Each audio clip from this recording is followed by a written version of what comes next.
Hello and welcome to the Dumbbell Ben podcast. I'm Dumbbell Ben, as I'm also known as on TikTok, Dumbbell_Ben over there.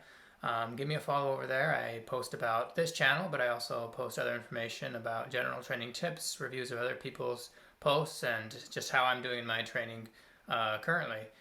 So follow me over there. Reach out to me if you want to talk about different parts about training or just see how I'm doing, and I'll reach out to you as well. Of course, on this podcast, we focus on the research in health and fitness and how that research can help us in our training, but we don't do individual lines from research. We don't try and support overall ideology. Rather, I review specific studies in order to help you get to know the background of the research and how it's performed, so that hopefully you'll be able to know exactly how valid it is for you. A lot of people will cherry pick studies and just say, all right, so that means the ketogenic diet's better because I found this, and this line in these 8 different studies. There's some value to that. It gives a little bit of a summary, but we're going a little bit deeper and hopefully giving you one step closer to the research. This is meant to be something you can listen to while you're on a drive or working out, so pop this on, and of course I will be starting up a podcast eventually, but for now I'm just on YouTube, so let me know if you want to do a podcast, and let me know also, which one would be best for you guys. I know a lot of people use Apple Podcast, a lot of people use the Google or Spotify. I'm not sure which one I'm going to go on right now. We'll eventually be on multiple, of course, but let me know. But today we're going to get into the study on effects of 8 weeks of time-restricted feeding on basal metabolism, maximal strength, body composition, inflammation, and cardiovascular risk factors in resistance-trained males. Now, time-restricted feeding. Sometimes people might not know exactly what that means.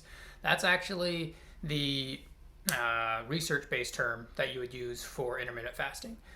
Intermittent fasting actually does not mean eating only in a 6 or 8 hour eating window like the fitness community knows it as. As far as in researching, intermittent fasting would be fasting for 24 hours and then eating for 24 hours, that type of thing. It would be day on and off fasting. Having an eating window is known as time-restricted feeding. So that's what they'll be saying in this article, so try to keep that straight. Of course, I'll reference to it multiple times throughout our review. All right, so getting a little bit into the background of the study, they say intermittent fasting is an increasingly popular dietary approach used for weight loss and overall health, while there is an increased body of evidence demonstrating beneficial effects of intermittent fasting on blood lipids and other health outcomes in the overweight and obese. Limited data are available on the effects of intermittent fasting in athletes.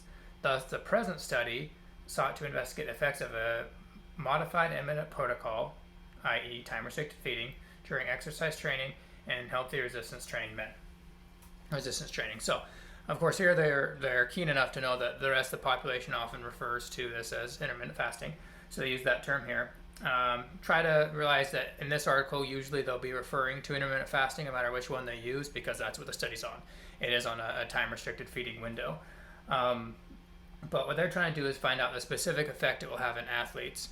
A lot of studies are done and it shows to have beneficial effects on appetite suppression, so helping you lose weight. And honestly, that's what I've seen the most benefits of in my training for myself, as well as, other people that I've trained. But there are a lot of people who make claims that it can be good for lean bulking, for keeping fat off while you're gaining weight, or for just improving body composition for athletes. This is trying to look into that a little bit.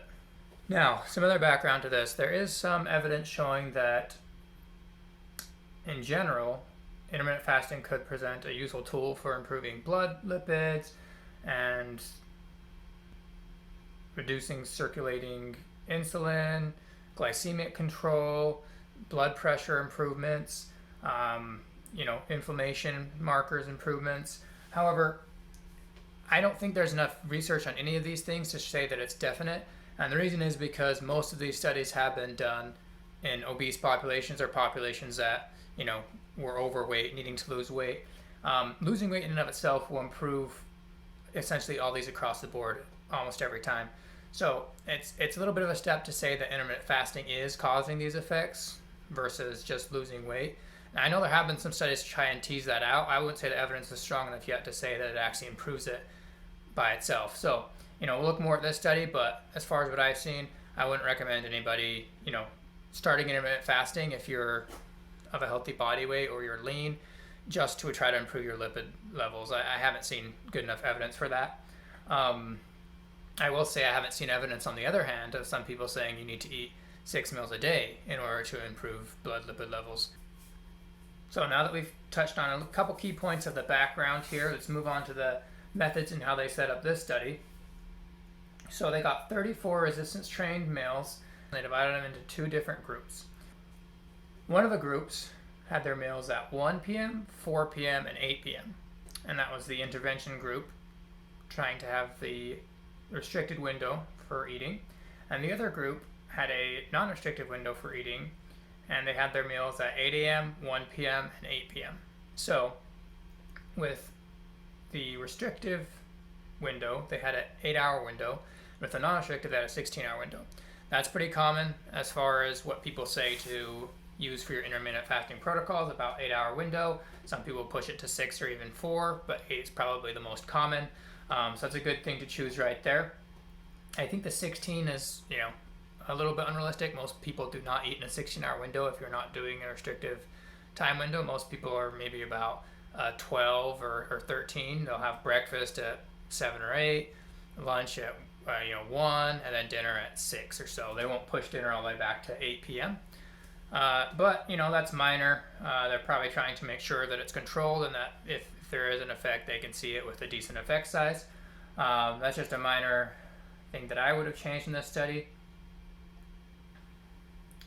Now, like in a lot of studies of this nature, it's a little bit based on the adherence of the individuals. They're instructed on how to eat, where the eating window should be, and you have to trust that participants follow that. They did try and regulate this a little bit by having a dietitian follow up with the participants once every week to make sure they were still on the protocol. It wasn't just tell them and then 8 weeks later ask them if they completed the protocol. So that's good. Helps keep a little bit of adherence to either staying to the 8-hour window or the 16-hour window. You can't ever be sure, and I'm sure there were days where the participants were not on track. And it doesn't actually say their cutoff that I could find as far as if they had one day a week that wasn't in the window or how much variance they allowed there. But in any case, they had dietitians follow up, and that's better than a lot of studies does. So hopefully this will have a little bit of credence to the results. As far as the training goes, it was standardized for both groups, and also this had at least 5 years of continuous resistance training experience prior to the study. So they did 3 resistance training sessions per week, every day or every week for 8 weeks. Now, another good thing about this is it seems that they had the researchers watch every training session and then adjust the training sessions if needed. It says that the research team directly supervised all the routines and made weight load adjustments. I almost find that hard to believe. That would be a lot of research hours, but maybe they had just enough research assistants to do it. But yeah, apparently they had all of the sessions performed between 4 and 6 p.m. around the same time of day, and they had researchers making sure all the protocols were adhered to. So surprisingly, they're actually probably having a greater amount of control on the training variable than on the intervention variable of the diet. But can't hurt, definitely a good thing to have that training normalized so that it won't affect the results. Now they assessed body composition using a DEXA scanner, which is pretty much the gold standard next to an MRI. It's pretty much the best you're going to get in these types of studies. You could do a bod pod or body caliper measurements. DEXA scanner is usually considered to be the best. I would say even the DEXA scanner can still have flaws though. With this big of a sample size, you're going to see some variance, but it's enough to see some good outcomes.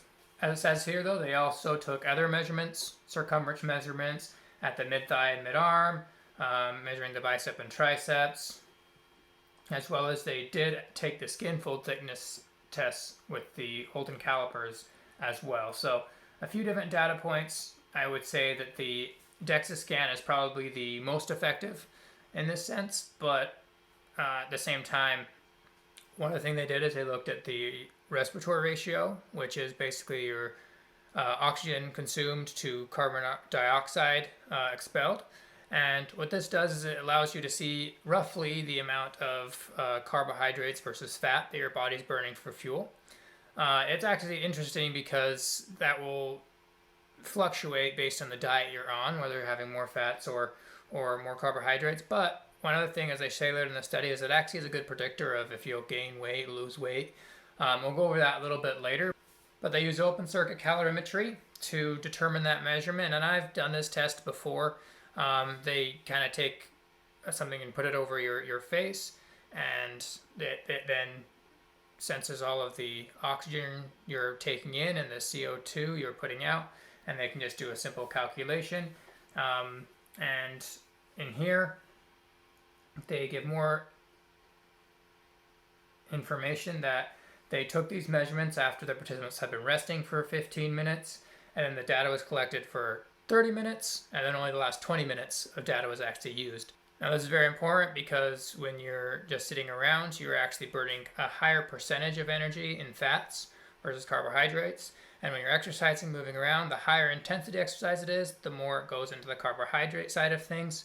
Now, this isn't to say that when you're just lying around, you're burning all the fat in the world, because of course, you're burning less energy overall. You're just a higher percentage of that is fat. But if you burn more energy overall, then your body's going to be forced to use fat stores in order to replenish carbohydrate stores and things of that nature. So, and I can make another video on that if you guys want, but basically that doesn't mean that you should sit around to burn more fat. It does mean that what you need to do is you need to wait until the body comes to a resting state in order to get an accurate respiratory ratio and to get accurate predictors of all these things. So that's good they did that. Pretty standard procedure, but they outlined that here. They also did 1 rep max testing, and this was just to ensure that the participants were training at the right percentage of their 1 rep max during the 8-week study. They tried to have participants train at 85 to 95% of their 1 rep max. I actually think this was probably a little bit of a flaw in the study. 85 to 90% of your 1 rep max is really strength training work. I think for trying to see if there was body composition measurements, you probably should have gone more into a hypertrophy phase of training, meaning you probably somewhere between 60 and 85% of your 1 rep max. Could even be a little bit lower. But of course, the intervention is the diet and not whether the training was perfect. So as long as the training's standardized, we're looking at the diet either way. But I do kind of wish they did a hypertrophy type rep range, because if they did do that type of rep range, we might be able to see a little bit better if you could gain muscle in a maintenance phase on intermittent fasting diet, which I think a lot of people in intermittent fasting are a little bit scared of gaining fat back. Maybe they've been fat before and they're intermittent fasting, got down, and they want to keep that weight while gaining muscle. Well, but if you're doing a strength training program, you probably wouldn't gain muscle either way. So I do kind of wish they did a hypertrophy percentage there in order to be a little bit more applicable to what people are actually going through in their training. But, you can't have everything in a study. Now, some of the standout results, as stated here, is that a significant decrease in the fat mass was observed in the time-restricted feeding group, and the fat-free mass was maintained in both groups. So that means that the time-restricted feeding group showed they lost body fat, and the other group did not, but both groups maintained muscle mass, so neither group gained or lost muscle mass. So that's good, right? At least the strength training was enough to maintain. Again, we don't know. Maybe if they would have done hypertrophy, they would have actually gained muscle. I would like to see that, but that's good. Showing a little bit of benefit, probably for the time-restricted feeding, as far as, again, if you're wanting to cut, which has been shown in other studies that they were mentioning earlier. The other thing they mentioned, though, is that the blood glucose and insulin levels decreased significantly on the time-restricted feeding group, and there were also other measures in the blood that seemed to be beneficial, including adiponectin increases, leptin decreases. So all good stuff. And here they say a significant decrease of respiratory ratio in the time-restricted feeding group was recorded. So again, respiratory ratio, what that means is the ratio, essentially how many carbohydrates versus fats you are burning at rest, is how this is normally measured. Of course, when you're working out, you still have one, but that's not usually the one that we measure because we want to measure kind of the same thing across the board. Now again, the lower that is, the closer you are to burning all fats. The higher it is, the closer you are to burning all carbohydrates. The low end is a 0.7. That means you're essentially burning all fats, and the high end is a 1. So what they're saying here is that the respiratory ratio decreased, meaning they're burning a higher percentage of the energy they're using in fats. So that's also a positive thing for the time-restricted feeding group, or the intermittent fasting group, as other people know them. Now I'm putting the table of all the different measurements that they took up on the screen. Again, if you're just listening to audio, you can go ahead and look at the study on PubMed. Easy to find. It's a free-to-read article. I only do free-to-read articles here on this podcast, so that'll encourage you guys to all go ahead and go read it. Just go to pubmed.com and type in the name and the author, and you should be able to find that quite easily. But I'm going to go ahead and skip over that a little bit. A lot of those numbers aren't that important, and rather I'm going to go ahead and go to the specific things that they pulled out of that chart that they thought were important. And so, again, they said that the intermittent fasting group decreased in fat mass and maintained lean body mass, while the other group maintained lean body mass but also maintained fat mass. So, in other words, that means that the intermittent fasting group had better body composition outcomes, essentially, assuming you're wanting to lose fat, right? So their conclusion here was, considering that the total amount of calories and the nutrient distribution were not significantly different between the two groups, the mechanism of greater fat loss in the IF group cannot simply be explained by changes in the quantity or quality of diet, but rather by the different temporal meal distribution. Now, that's a decent claim to make, but at the same time, it's hard to say that the diets really didn't have different quantity. They instructed the participants to eat the same amount, but you never know if having that time-restricted feeding window could have caused them to eat less. They did have dietary logs, but that's very hard to actually substantiate as being correct, and I can't find anywhere in here the total number of calories that the participants ate every day, not as far as prescription, but as far as what was recorded on their daily logs. So that's something that it seems like it could actually be the reason for the fat loss or the weight loss in the intermittent fasting group. But let's go into some more of the data and see if they can substantiate this claim. So here they talk about a lot of different hormones that changed. We were seeing different levels in each group, and mainly the adiponectin is one of those hormones that change, and it can act in the brain to increase energy expenditure and to cause weight loss. They think that might have been one of the reasons why the time-restricted feeding window group saw better fat loss results. One other thing about the study is that the intermittent fasting group actually saw decreases in anabolic hormones such as testosterone and IGF-1. It is interesting that would happen with having preserved muscle mass and a loss in fat. So that does correlate a little bit more to a fat loss phase more than a gaining of lean mass phase. If you look here, they actually mentioned something similar, that in previous studies there have been an association. Of course, this is with mice, but the mice that were on every other day feeding ate 30 to 40% less calories over time than mice that were on everyday feeding. Now, that's obvious, right? And that's also not the same as time-restricted feeding, but the idea is that, yeah, you eat more calories overall if you have more time to eat. So, again, I don't know if this study can really say that the two groups ate the same amount, because they have no way of really knowing if the participants were tracking accurately. Overall, their conclusion was that the diet could be used very easily for athletes that were on a maintenance phase and they were looking to decrease in body fat while maintaining muscle mass, and that there need to be more studies to investigate long-term effects of intermittent fasting. I think this is actually a very good couched conclusion, because of course this diet was at a isocaloric state, meaning they weren't in a caloric deficit or a caloric surplus. and yet the athletes decreased in body fat slightly. So that makes sense that you might do that in the off season or during a time where you're not really trying to make any muscle gains.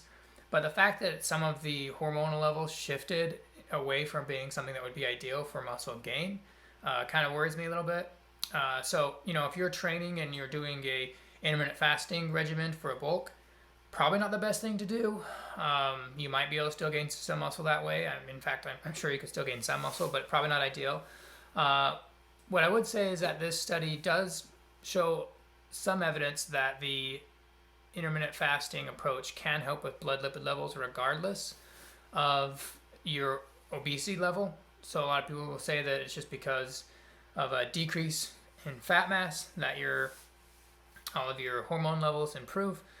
And in this case, they did decrease their fat mass, but it wasn't by a large amount. They were already lean individuals. So like if they were 40, 50 pounds overweight and then they lost that 40 or 50 pounds, and then you got better blood lipid levels and blood glucose levels. That's not what happened. Rather, it was already lean athletes, got on this diet and had better blood profiles. For the most part, right? The testosterone and IGF-1, of course, was down. So based on this study, if you have some problems in that area, you could try it, get blood tested again. But one thing that's important to remember about blood tests is it is just a snapshot. So if you got tested once by your doctor and you have some bad blood profiles, and then you get on the intermittent diet and go back and they're all better, that doesn't necessarily mean it fixed it. You want to go multiple times. But it's something you might want to try if you want to improve your blood biomarkers. Ultimately, this study is just a drop in the bucket as far as if intermittent fasting is effective for athletes. It is one of the first ones that was done on athletes and intermittent fasting in 2016. There have been a couple since then, and I'll look into reviewing those. But I found this one interesting and started it out here. Ultimately, it does give a little bit of proof that it could be beneficial in certain phases of your training. So give it a try for yourself if you're in a cutting or maintenance phase, and let me know how it goes. As always, check back next time. I'll be uploading new podcast episodes every day, or every weekday rather. And check out my TikTok at dumbbell_Ben. Thanks for listening.